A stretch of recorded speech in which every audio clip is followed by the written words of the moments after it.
What's up, everybody? Damon here, and in today's gaming news, Bank of America has entered the GTA 6 chat, Take-Two CEO comments on the PC version, and Reggie comments on the failure of the Wii U. This is your Daily Fix.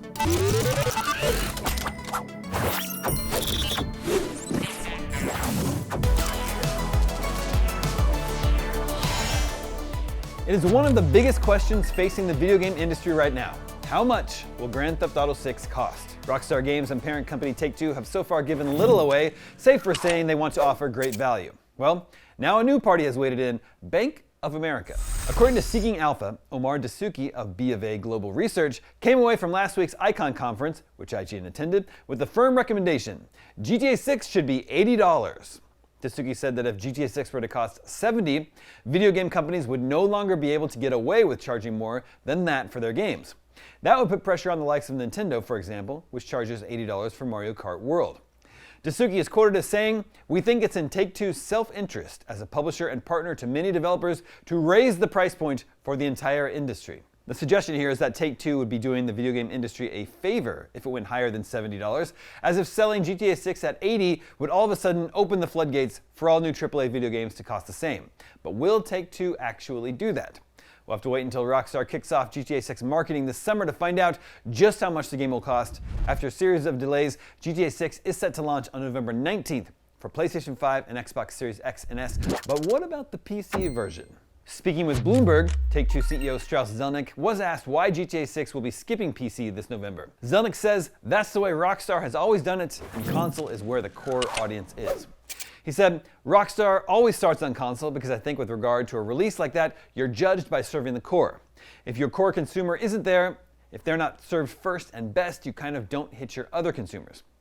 Now, Red Dead Redemption, Grand Theft Auto 5, LA Noire, Max Payne 3, and Red Dead Redemption 2 all came to PC after consoles. Sometimes it's a matter of months, others it's a matter of years. Grand Theft Auto 5 came to PC a year and a half after its initial release, and about 6 months after the Xbox One and PS4 re-release.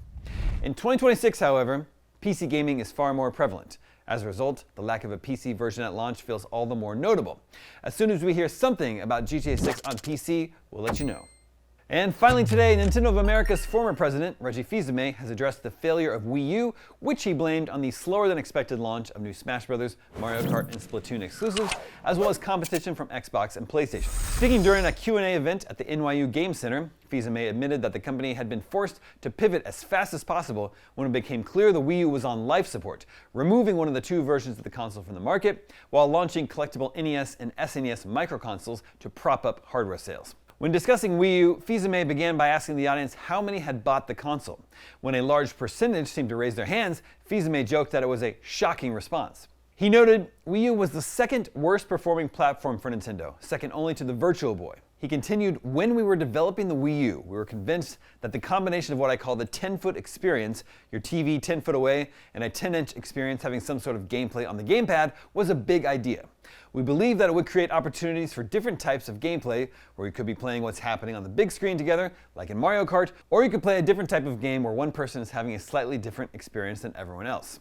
We began creating content with that idea, and the output was Nintendo Land. We thought it could be the equivalent of Wii Sports for that generation. And I played it. I didn't stand up and say, boy, this software isn't working for me, but you get that little itch in the back of your neck that says, this isn't Wii Sports. The other thing that happened was the pace of new products we had seen on paper did not materialize on the timetable that we needed.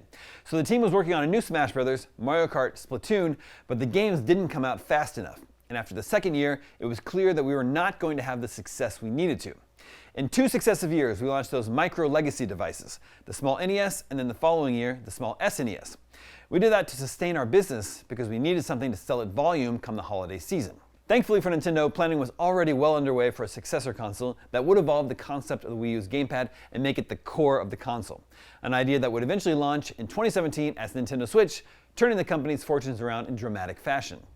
Wii U ultimately sold 13.56 million units in just over 4 years before its production ceased. As of December 31st last year, Switch was now at 155 million units and still counting. Switch 2, meanwhile, has sold 17 million units in 7 months. And that is your Daily Fix for Tuesday, May 5th. IGN Live 2026 is right around the corner.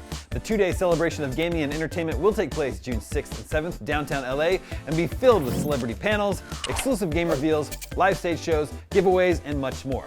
As part of IGN's 30th anniversary celebration, we're giving away 30 free IGN Live tickets a day. Go to live.ign.com and use code IGN30promo to get your free ticket. I'm Damon Hatfield, and for all your video game news, stay tuned to IGN.